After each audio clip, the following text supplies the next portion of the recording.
so that she can read the mission statement. Go ahead. Welcome, everyone. Our mission.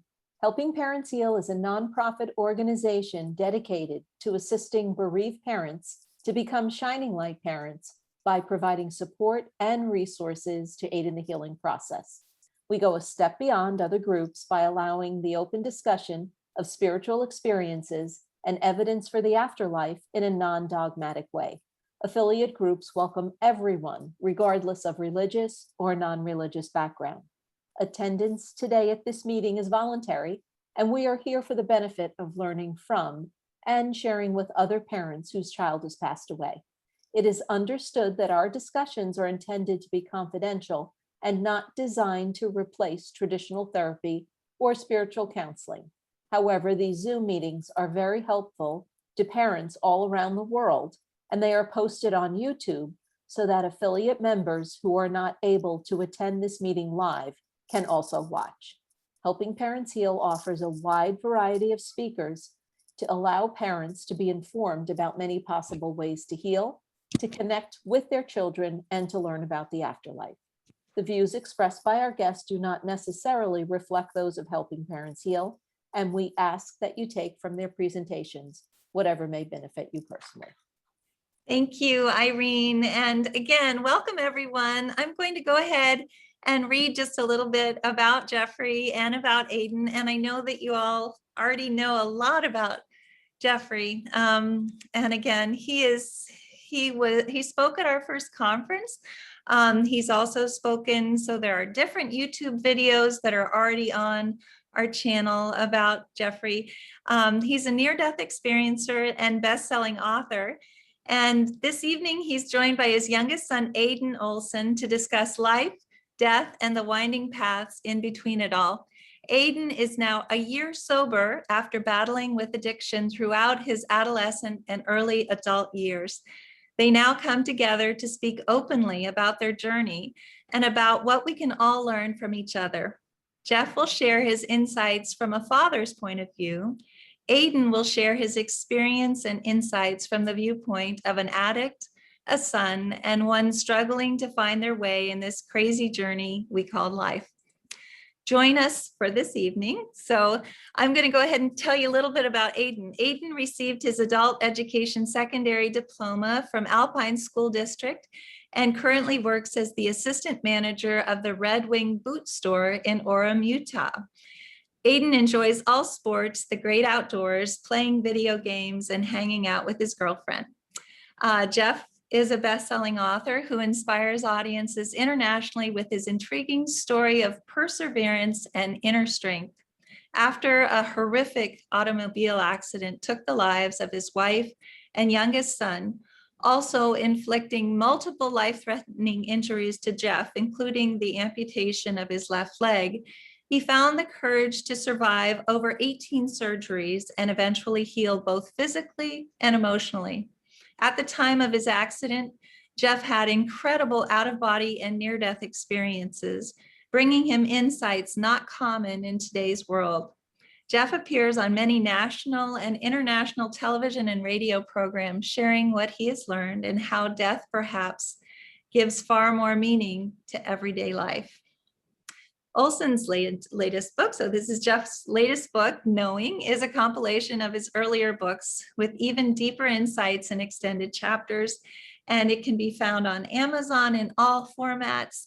Among Jeff's many accomplishments, he is most fulfilled by simply being a husband, father, and a friend. And so without further ado, please join me in welcoming both Jeff and Aiden. Wow, thank you. Thank you, Elizabeth. That's fantastic. And I'm going to change my view because I want to look at everyone. I want to see everyone. And just say hello. It's an honor to be with you. And as Elizabeth has outlined, I'm probably most well known for my near-death experience. And yet the near-death experience, which Elizabeth shared, gosh, that was 24 years ago. So it's been a little while and life has moved on. I think what we want to address tonight, and I'm so excited to have Aiden here with me, we're going to be addressing the life experience. You know, I mean, people who have read Knowing and know my story, yes, my wife and my youngest son were killed 24 years ago. I had 18 surgeries putting me back together, and it was quite an interesting journey recreating a life. I eventually fell in love again and remarried, and we adopted 2 boys.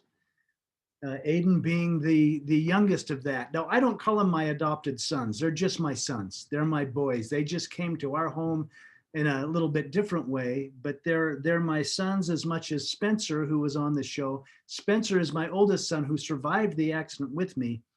Aiden came in after the fact. Aiden never knew me as a 2-legged, able-bodied, athletic dad. Aiden has been incredible as a son, even though I wear a prosthetic and I limp around and my shoulder was so torn out I don't throw well. Aiden's the one that has pushed me to say, hey, Dad, let's go play catch. Hey, Dad, let's go for a swim. Hey, Dad, let's go do this. Let's go ride the horses. Let's go this, that, or the other thing. And he's been an incredible blessing and joy in my life. What we're going to focus on tonight, because I know so many have had sons or daughters pass away, and I'm going to ask everyone to be vulnerable a little bit at this point. I know at the bottom of your screen there's a little thing that says reactions, has a little smiley face. Click on that and you'll see at the very bottom bar as that menu pops up something that says raise hand. I'm going to ask that each of you who have had a child pass away or who have had a child struggling with addiction, just hit that raise hand so we can just see how many can relate. Wow. Look at the hands. Why aren't you raising your hand? I'm raising my hand as well. Aiden said, how come you're not raising your hand? Okay. Wow. That's incredible. I'm scrolling through the pages, and what a crew. We've got a lot of people here. So there's many of us who have experienced what that looks like, and you can put your hands down by going back to the same menu and lowering your hand. Many of us have experienced children who have struggled with addiction or who perhaps have even passed away as a result of that addiction.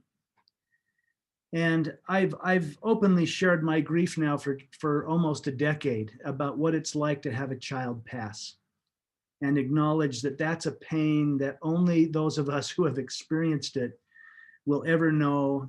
I've also shared the joy of having angels and knowing that death is not death at all. It's simply a passing. It's simply moving on to something different, but we do miss those arms that held us and those laughter and sometimes even the pain. The beautiful thing about Aiden joining us is I want to talk about life, not the near-death experience, but the life experience. As a father, I've probably been overprotective in many ways because it's like I'm never going to let anything else happen to another child of mine. Spencer and his wife, Ashley, Spencer is now all grown up and married.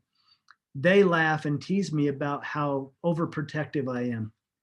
I think the guilt that I struggled to overcome because I was driving the car in the accident that caused my near-death experience and took the lives of 2 of my family members. That was a big barrier as far as, wow, how do I move on in life? How do I do this? And then that need, if you will, to protect my children has been sometimes overwhelming. And I've never really talked about this. This is the first public speaking about Aiden and about addiction and about what his journey's been like. And we want to leave plenty of time for questions. But Elizabeth, just hats off to you and helping parents heal, because this is a place where I feel loved and I feel safe enough to be vulnerable. And watching my youngest son, my baby, who's now 20, go through life as an addict as he hit adolescence. And much of that I did not even know. You know, there was times that he would get in trouble at school, and there was times that, well, drugs may be involved, or we found paraphernalia in his backpack, and I would often just pass that off of, well, he's a normal young man. Thank goodness he's living his life and he's having experiences. Not that we wouldn't have serious discussions, and I would do my best to course correct that. And Aiden has been very courageous in allowing us to share openly, and he'll share it here in just a few minutes. One of the things that Aiden was involved with was something called Molly, which is Methamphetamine. yeah, it's like ecstasy, laced with methamphetamine. They call that Suicide Tuesday. That's the street name for it. It's a very dangerous and a very addictive substance. Not to mention alcohol and even, you know, opiates. I mean, Aiden can talk about his journey. As a parent, I often thought, what did I do wrong? You know, gosh, I've taught him to take care of his body. I've taught him to make good choices, and I tend to put judgments on things like that. And yet, I think as parents, we often forget what it's like to be young, what it's like to be just connected to your physicality, your sexuality, your ability to touch life and experiment. And Aiden and I even had a conversation tonight on the way to the office about curiosity and what that looks like. You know, how many of us have ever been curious about, well, what happens if I do that? I did that once as a child with sticking a fork in a light socket. Lucky it didn't do me in, but I thought, I wonder what would happen if I did that. And I experienced the results of my choice. I'm thankful Aiden's here. And I want to acknowledge right up front, I'm well aware of how many of you may have had children just like Aiden, curious, searching, hurting, homesick, whatever the cause, wanting to fit in, wanting to shroud, you know, other emotional issues, other emotional pain. And I just want to acknowledge up front that I realize they may not be here. So many of us have had, you know, children pass. I have been concerned and still do worry, and I still worry, is Aiden going to be okay? You know, is something going to trigger him, or is something going to happen? But just let me acknowledge that up front. I'm completely aware that here I am sitting with my son who's now sober and on a path, and I want to acknowledge that there may be many of you that say, well, lucky for you, because our story is not the same. Our story is different, and Aiden has experienced many things like that, having just lost a good friend and roommate due to addiction. But I'm gonna have, I want to set up one more thing, and I'm gonna let Aiden talk, and then we're gonna leave plenty of time for questions. We're gonna leave all kinds of time for questions, and you can ask us anything. We will give you an honest, candid, open response. We may not have all your answers, but we'll respond. I still maintain that everything is in perfect order. If you've read my book, Knowing, I got a glimpse into that other side. I felt the unconditional love of the divine. I also learned that our lives are here in free will and choice. We get to choose, and that there's only love. There's only love. There is no death. Yes, people may pass from this realm and be in the other, but gosh, Elizabeth and I cry every time we get together, because we know our children who have passed, they're still experiencing life on the other side, in that other realm, and they send messages and beauty to us all the time. I am a firm believer that Griffin, my son who passed as a toddler, who has come to me in dreams as a young adult man now, he's well aware of Aiden's path. And adopted or not adopted, Aiden's got a guardian angel that looks over and watches and maybe nudges here and there.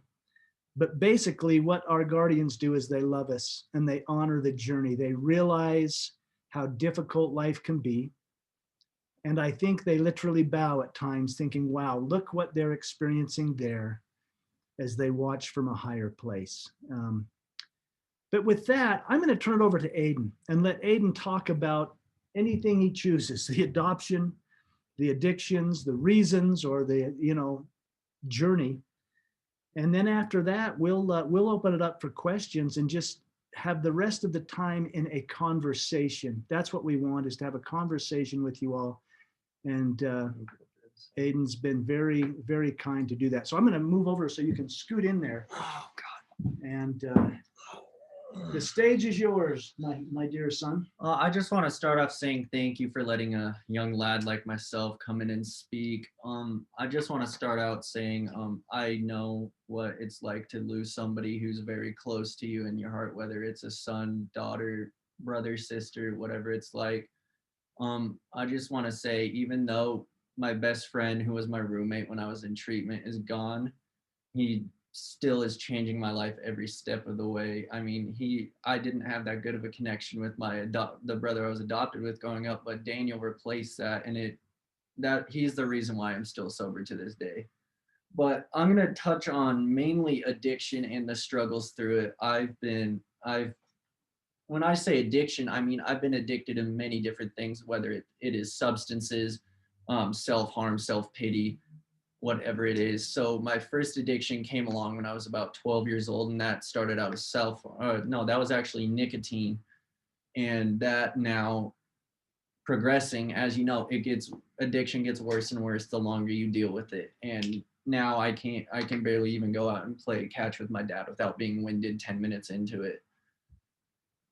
But I know what it's like to lose somebody very close to you. I've honestly lost more of myself than I would like to say from the 3 overdoses I've had. Kind of hard for me to speak on it, but so at a very young age, I got into narcotics. So I tried marijuana for the first time when I was about 12 and a half.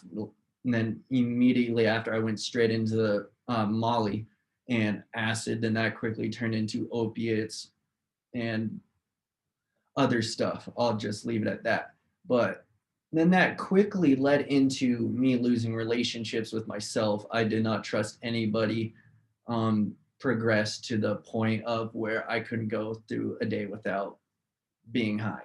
I couldn't function without being high. I couldn't walk down the hallway without thinking someone knows I'm high, or someone thinks I'm a POS, or thinks, oh, that he's a drug addict. Oh, he has cuts on his arm. We need to ostracize him. But the one thing that really bugged me was the fact that I didn't know my parents knew, and I didn't want them to see me differently, but that really built up on me. And then I'm going to skip along a couple of years from about 12 to about, when did we move to Arizona? I was 16, right? 16 years old, 2 weeks in, I met this kid named Zach Coderman. 2 weeks into our friendship, I had my first overdose, which was on air duster, like computer air duster. And at that point, that's when my short-term memory just went out the window. I can't even remember what time I got on the train to come down here from seeing my brother. And then the sex addiction came along, and that was the most emotionally tearing addiction, because I just went through relationships not giving a shit if I loved the girl or not. And then the drugs came in, and then it was just like I'm getting like right hooks from Mike Tyson in the heart. I mean, I didn't even love myself. I mean, every day I woke up and I'm like, damn it, I didn't die in my sleep. And then I just get high and try to numb out and try to kill myself every day. But I've learned from all of that shit. But what I'm trying to get at, sorry, I'm all over the place. ADHD does do a toll on a 20-year-old's brain. But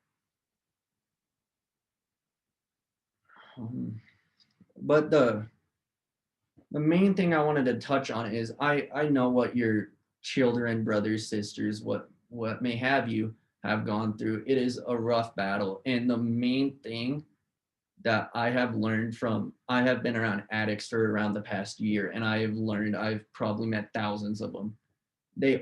We all struggle with the same thing, and it is not knowing that our parents love us, because we think no one loves us, so we got to numb out that emotion with whether it's meth, heroin, PCP, whatever you may have you. But if you know anybody who's struggling and you're struggling to figure out what to do, just be there and support them. Don't tell them you need to get help. Just go up to them, give them a hug, and tell them you love them, and you'll be there for them. Because that's really what saved my life. Because the closest I've been to suicide, the man sitting next to me saved my fucking life, because he just came up to me and hugged me. I was 2 weeks into my treatment stay at Renaissance Ranch, and I was like, I'm done. I'm just going to go out, find whatever I can, and just be done. But then my mom came, my dad came. I mean, I had so much support. I had my mom's friends calling me who I haven't even met. I mean, I was talking to my grandma like every day, and I rarely ever talk to her. So let me ask a question, Aiden, since you're on that, because I think this is very relevant to the conversation. Is it okay if I ask the first question, Elizabeth? So when you say, and this is a very open conversation, like you didn't know your parents loved you, and we've had this conversation. It's like, wow, how could that be? But what was that like from your perspective? And is there anything I could have done or that mom could have done? I mean, was it about us, or was it about your perceptions? What caused the feeling that, wow, I'm not loved? The feeling is, and you've known this, you've done everything, you've been you probably deserve a Nobel Peace Prize, for God's sakes, for how good of a father you've been. It's I did not like the fact that I was adopted. I felt unwanted my entire life. Until I got the reassurance, and it actually stuck through my thick skull, that I am loved. I'm supposed to be on this fucking earth for a reason. I'm not supposed to be hanging out with Tupac and Biggie up there playing poker or whatever. I'm supposed to be sitting right here with my dad, talking to you guys, telling you guys that no matter what, there's nothing that you could have done better, nothing you could have done worse. You were the perfect parent, brother, sister, whatever may have you. But to add on to the fact, I've struggled with the fact of being adopted, and I'll just say this, the main reason why I got into drugs was to numb out those emotions, because he knew when I started struggling with self-harm, I did not know what to do. No counselors were working. But I found a counselor, and that counselor's name was methamphetamines, LSD, PCP, and opiates. And the toll that stuff does to, like, if you know anybody who's struggling, or if you can even if you have little kids, just spread, no matter how young they are, just spread this to them. Drug addiction kills, not kill, like, it kills people. It also kills memories. It kills brain cells. I mean, I can barely stand up anymore without moaning and groaning, because I messed up my back so bad, because whenever I used, I would just sit there and slouch all night, be up all night. So what have you learned? What have you learned about life, about you? What's the big takeaway in this thing, based on, you're still a kid. I mean, you're only 20. Yeah. You're still a very young man who has a long life ahead of you. And your life's not over. Your life's not ruined. You've had an experience, and you're here tonight sharing very honestly with these folks because of what you've experienced, not in spite of it. Like you now have some empathy and some depth, and I know you're passionate about it. But what have you learned about you? What have you learned about life? So what the main thing I've learned actually came to me about 8 months ago, and that thing that came to me, her name is Elisha, and she taught me what love is. I didn't know what love is. I mean, I can't go a minute that she's my girlfriend. I can't go a minute without thinking about it. I didn't even know I could love myself until she told me, why do you beat yourself up so much? You're a perfect human being. You're a 6'1" for God's sakes. But the main thing I learned is that love is real. It's not a lie. No matter if you don't love yourself or not, there's someone out there who loves you, whether it's the homeless man sitting on the street corner and you just give him a coin and he smiles, or whether you go up to your dad and say, I love you, and hug you, or whether I go to my brother Griffin's grave and say, hey, I love you. Thank you for watching over me and keeping my ass out of jail. One more question from me, and then we'll open it up to the group. You mentioned self-love. You said you didn't love yourself. In other words, we always, and you mentioned Alicia, your girlfriend, and she loves you, therefore you think, oh, perhaps I am lovable. What to you is the key about self-love that can set you off for the rest of your life based on what you've learned to this point? So what keeps me going every morning is it's actually two things. It's actually a quote from a movie series that my dad actually brought to me, and I know he knows what quote I'm about to say. It's from Rocky Balboa. He's talking to his son, and his son is like, I don't hit hard. I can't be a boxer. And then Rocky says, it's not about how hard you can hit. It's about how hard you can get hit, get back up, and keep moving forward. And that's how winning is done. And I get up every morning. I've been knocked down. I went to jail. I went to rehab, multiple suicide attempts, multiple overdoses, and I'm still going. And the number one thing that keeps me going is I wake up, I'm still breathing. Why is that a bad thing?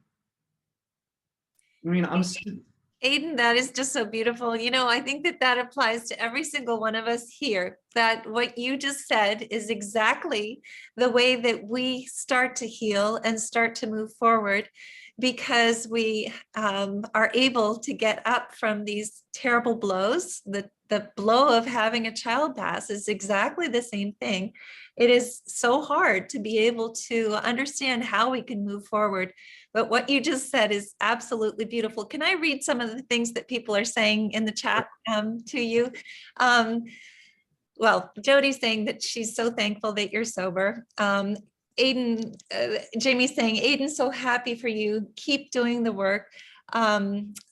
Everyone's saying welcome to you in the beginning, but then after that,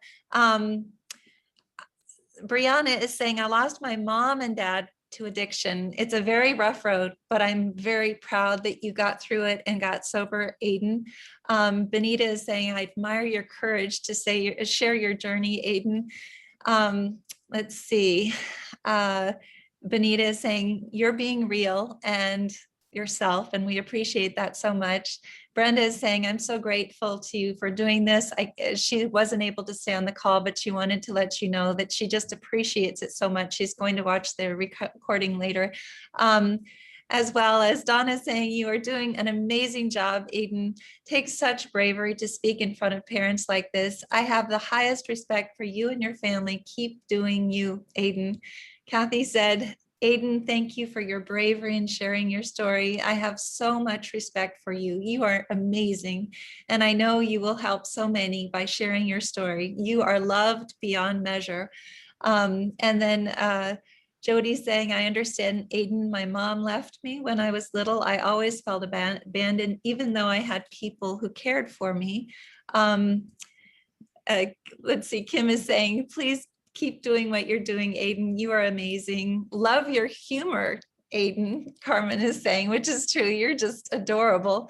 And Kathy says that quote is so relevant to her as well. So what you just said applies to every single one of us in this meeting. So it really is a beautiful thing. I love Rocky too. I think that's, and Sherry is saying, Aiden, I hope you realize that you are not let's see, past your addictions, you are not defined by those things. I hope you also forgive yourself for all the mistakes and events you've been through, because I know your family and God and many others love you unconditionally, and you have been forgiven without even asking for it. You are amazing. So anyway, yes, and we do have a question that I would love to ask. You kind of answered it, but Sherry asked, how did you get to the point of loving yourself and realizing that your parents loved you? So the point that I got, a man that I look up to and I still get on the phone with occasionally, his name is Dave Callister. He was my counselor at Renaissance Ranch, the substance abuse rehabilitation inpatient program I was in. So there's this saying when you go to 12-step programs called a step one. And that is bringing up all the, pardon my French, but bullshit that's going on in your head. And then I met this beautiful woman named Chris Groves, who was the facilitator of my step one, and what uncovered the fact I didn't know why I felt unloved and unwanted, like down into the nitty gritty. She said, cut the bullshit. Why are you here? Why are you still alive if you weren't unloved? If you were supposed to go, why didn't you go? If your brother Zach didn't love you, then why the hell does he still call you? And that's what got me going, because the one thing I struggled with most was the only person that I'm bloodline related to, I thought from being born until I was 19 years old that he didn't give a shit about me. But hearing that made me keep going.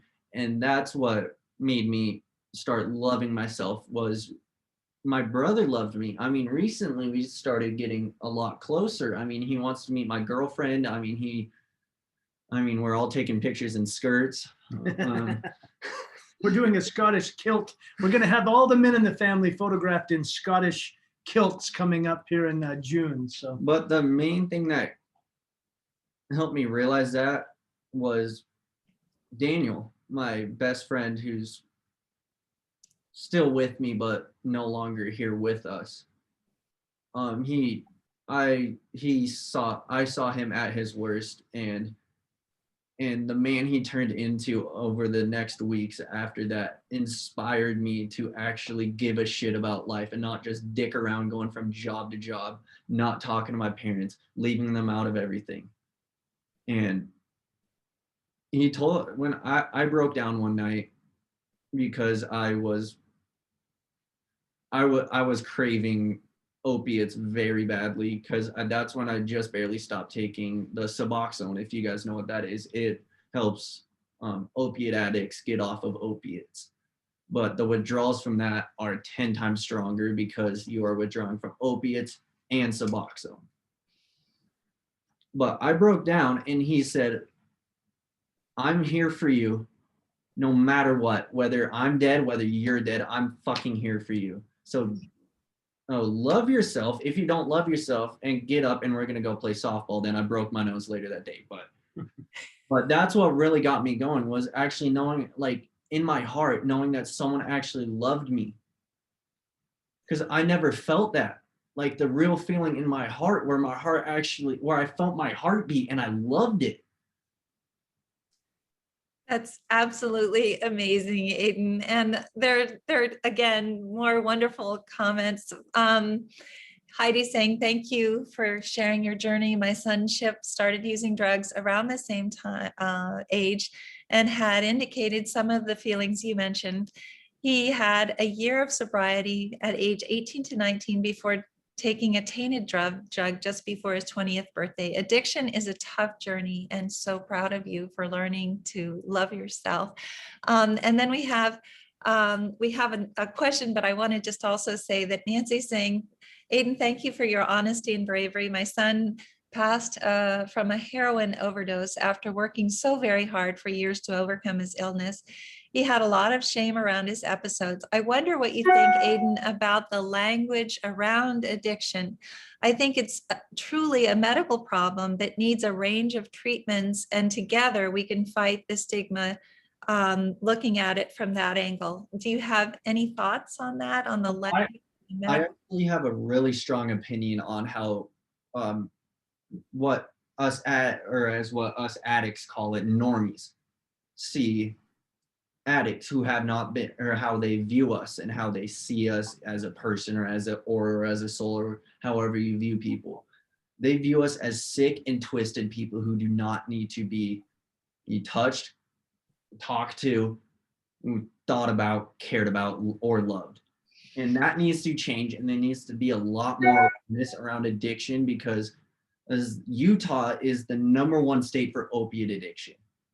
I have lost more friends in high school, junior high, and in adulthood to addiction than I even want to think about. I mean, my best friend Andre, he went down the road of addiction, and now I don't even talk to him. He's gang banging down in South Phoenix doing heroin and meth.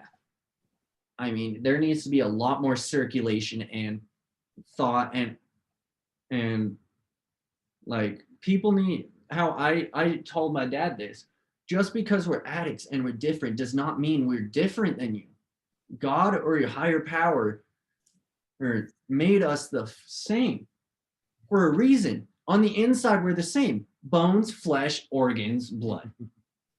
What's different about that?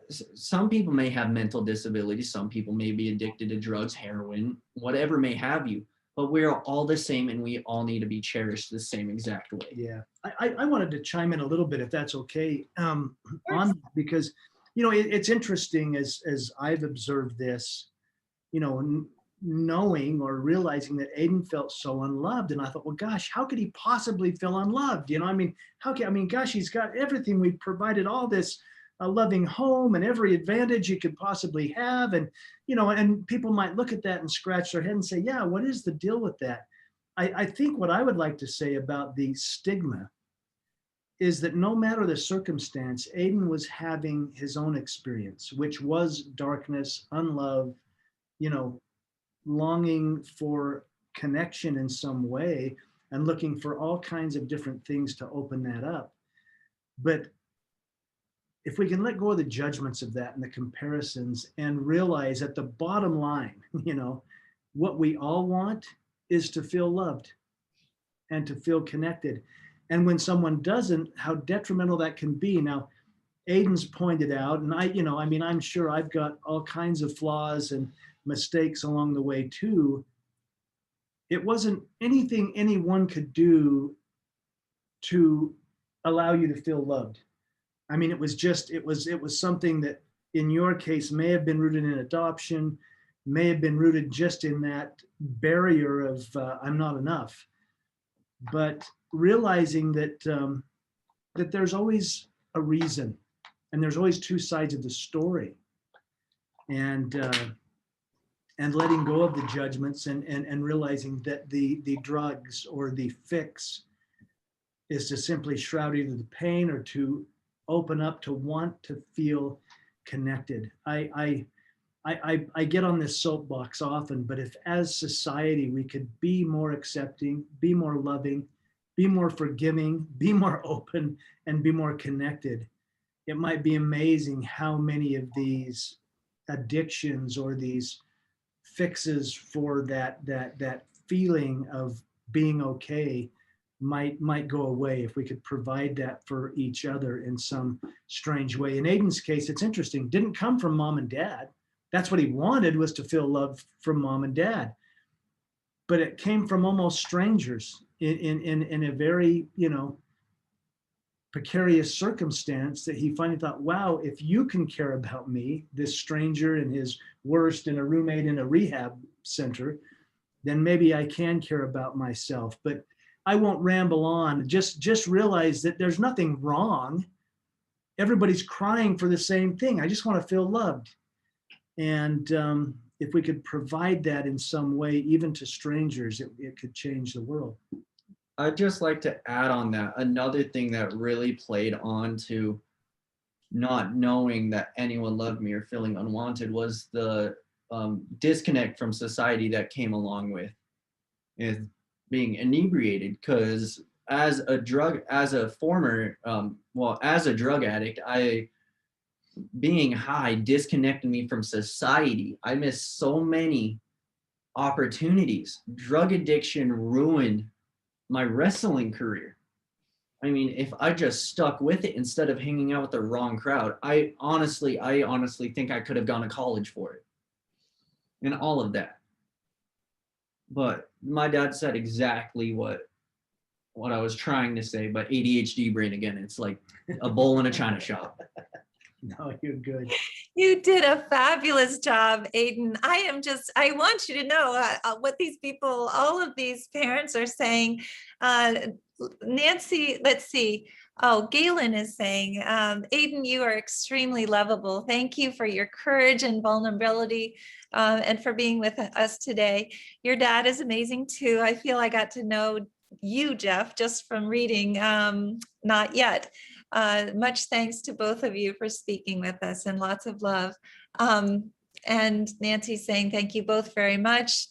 Delar is saying, Aiden, you are awesome, which is true. Jody, following up on that question that Nancy had, is saying addiction and mental health are a disease, just like cancer, overdoses and suicide are end results of the disease without treatment. And I just want to say that I think that all of us, and I think you've kind of explained it, being able to speak to a stranger, but do you feel that that is the only way that you would have been able to start on the path to healing, even though obviously Jeff is so loving. Your dad loves you so much, your mom loves you so much. Is it really the help of a stranger that you think actually can intervene in a situation like this and help things to move forward? 100, like a million% yes. 100% yes. I mean, to quote a little short film my dad made, he played a homeless man and he just held up a sign holding hugs. What I did as a service project with Daniel to get his mind off alcohol and all that was go up to random homeless men, take them lunch, or even just give them a hug. Because sometimes that's all people need to get their shit together. It's just knowing someone is there to care for you, whether you don't know them, whether they're just some young buck walking around, whether it's some old dude, whether it's Grizzly Adams, whether it's Happy Gilmore, for God's sakes. I mean, anybody. But the one person who helped me the most, Daniel, stranger, didn't know him for 19 years. You know, there's some strange power in that. I mean, it's weird, the family dynamic. You know, we love our families. That's our soul group. Those are the ones we've connected with. Those are the ones we're experiencing life with. And yet it's interesting from the viewpoint of dad. I mean, because I'm dad, I don't know anything. I mean, I mean, maybe when Aiden's 40, he'll think, gosh, dad got smart all of a sudden. But in his adolescence and 20s, that there's this weird barrier between often child and parent where you love them more than anything, but there's a barrier. And it takes a stranger or someone there. I mean, I've even laughed, like I pointed this out with my relationship with Jeff O'Driscoll when he came in to the hospital room to talk about his experience at the time of the accident, and we became friends. Part of the power in that is that he wasn't family and he was a stranger. He was a clinician. He came in and was willing to be vulnerable and willing to talk and willing to listen without the obligation of family or friend or history. So there seems to be some power in the stranger notion. And it might even be, I mean, you know, I still read the Bible and things like that, but even when in the Bible, you know, Jesus says, I was a stranger and you took me in.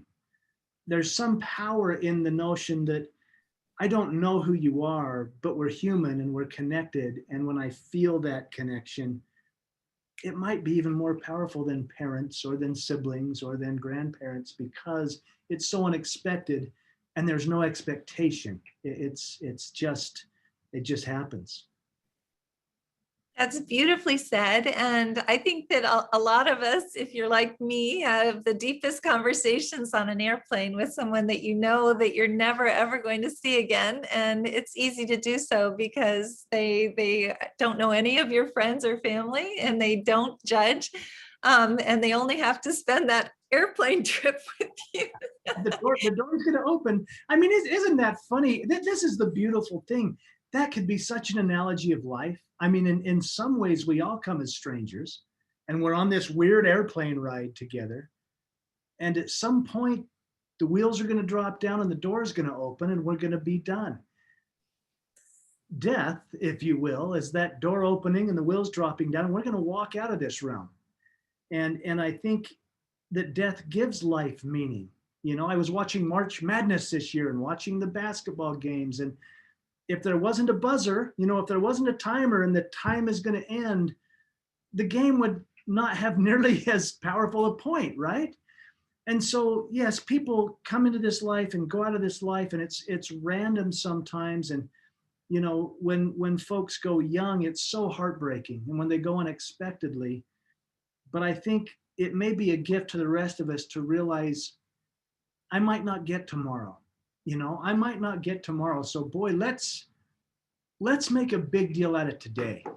You know, let's make a big deal out of today, because I have today. Today's a gift. We've got it.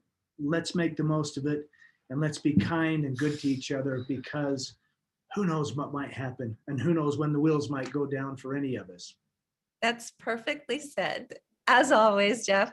Brianna is saying, my best friend Angel is going through this right now, and I haven't left her, and I'm always there for her.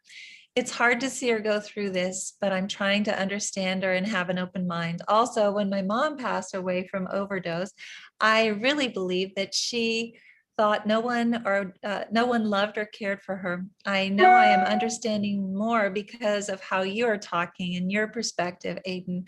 I do feel as a daughter, I should have been there more for her, and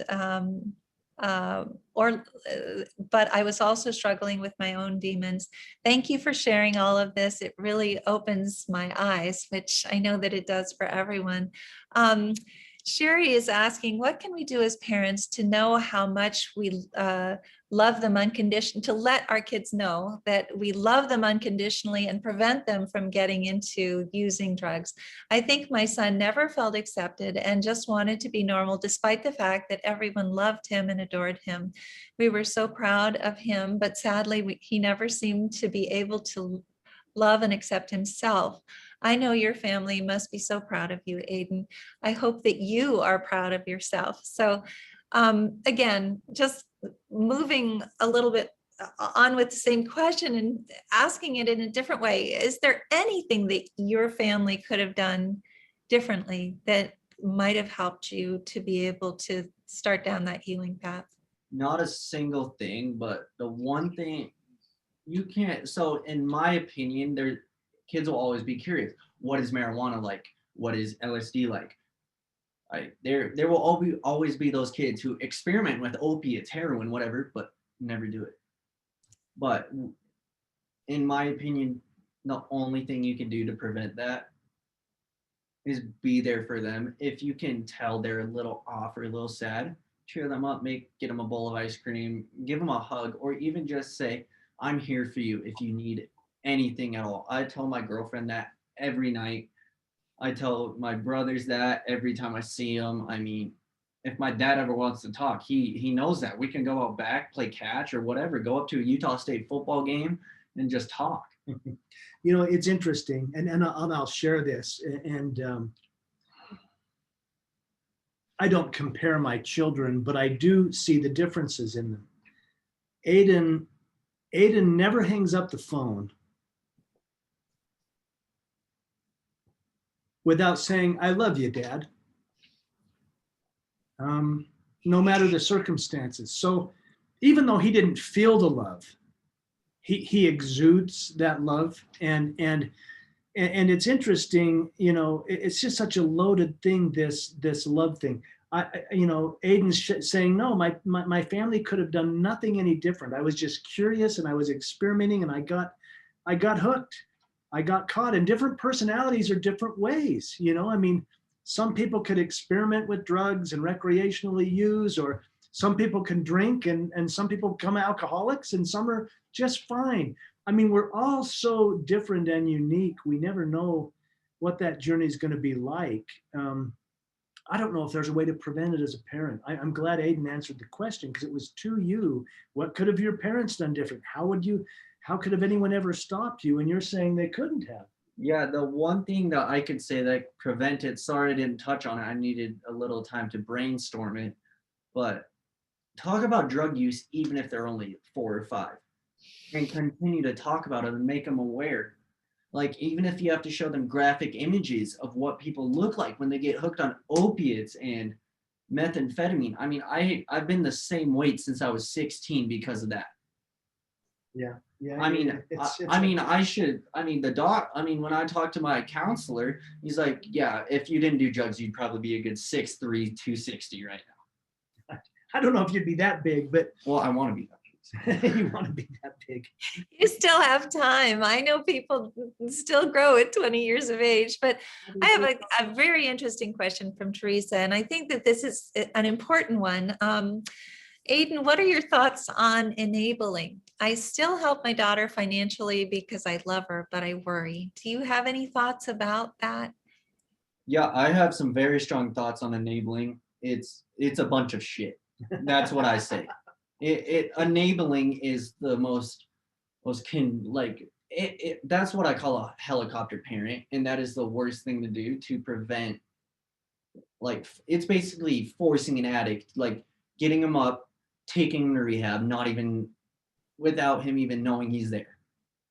From a parent's perspective, though, and Teresa, I want to chime in. Gosh, you just can't watch your children struggle. You just can't watch them fail. I mean, I have bailed Aiden out many times, whether it's pleading with the prosecuting attorney, whether it's, paying the bill or covering the rent. I have been an enabler, and Tanya and I, quite honestly, have talked about that.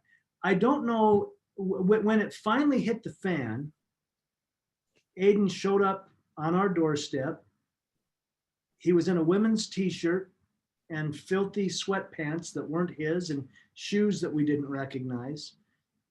And everything was gone. He had sold or lost or traded his clothes, his television, everything he had. And it wasn't until he had been sleeping in the park and had nothing, he finally got down and out. That's when he finally came, and he decided, I need help. And that's what he kind of said, I need help. And to Aiden's credit, he's selected. I've got to get into a rehab program. I've got to do something. There was some inkling in him. And that's so volatile and lucky. I mean, I would say 85% of I have no statistics to draw on.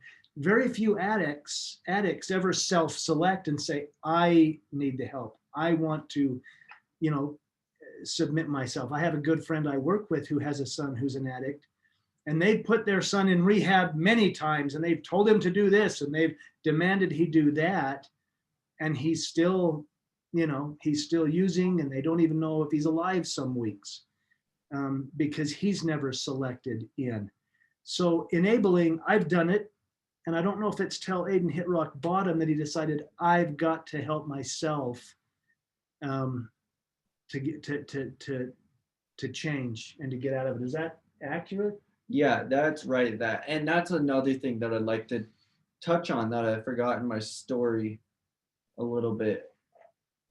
As a teenager, you make some very dumbass decisions, and I guarantee everyone did as a teenager. I can name a couple stories from my dad, but I won't. But I met this girl on a dating app. I'm gonna leave her name out. Engaged on the second date. I have never hated myself more in that relation, and I can't be more thankful for the relationship for the number one reason. If it wasn't for me meeting Miss X, I'll say, then I would not have gotten help. Well, and here's the thing, though. Even that, everything I feel that I've done that didn't balance with my own integrity, it was a cry for love. It was a cry for love. I think everything we do, uh, sometimes it works, sometimes it doesn't. It's a cry for love. So don't beat yourself up about that. I mean, it happened. You learned from it. Well, and I you can beat move forward. myself up enough. I mean, I went Yeah. to rehab for Yeah, hell's I know, sakes. I know you did. Anyway, more questions. Yes, Aiden, listen, I am interested in hearing this as well. Obviously, your dad has had a near-death experience. You've had a few overdoses from what I understand, and people are asking if you were able to go to the other side. Did you experience anything that your dad experienced in those overdoses? Honestly, I would love to answer that, but I don't remember anything from my overdoses. It was kind of a period in my time that I learned to not think about because as I do not like that Aiden, and I chose to kill that Aiden off, if you may. And but there is one memory from an overdose. It was my last one, and it was the night before I told my parents I need help. I saw my entire life flash before my eyes, and it ended on my bed where I was laying, and I did not want that to happen. But I did not cross over to the other side. I don't remember a lot from it, but that is all I can vividly remember. Thank you for sharing that with us. I just want to say before we wrap this up, we have 3 more minutes, and I just want to say how amazing you are. I know that everyone's been saying this in the chat box as well. You are amazing, Aiden. I am so grateful that you're here with us tonight. You are going to help so many people by doing this. And I truly appreciate that you have told us that there is nothing that your parents could have done, meaning that none of us should feel guilty or upset about how our child transitions. It was up to them and their own soul to decide what they were doing in their lives. It was the intervention of a stranger. I think it's just so beautiful that you're able to deliver that message, and you're also able to deliver hope to all of us who are still suffering with children who are in the same situation, who we want to help more than anything in the world. But hearing what you're saying is so helpful to us. We have another, let's see, 2 minutes, and I was wondering if maybe you both would like to just say some parting words and let us know a little bit more. Don't do drugs. Stay away from I'm kidding. I just want to say thank you again. My dad knows this. I've wanted to get into public speaking.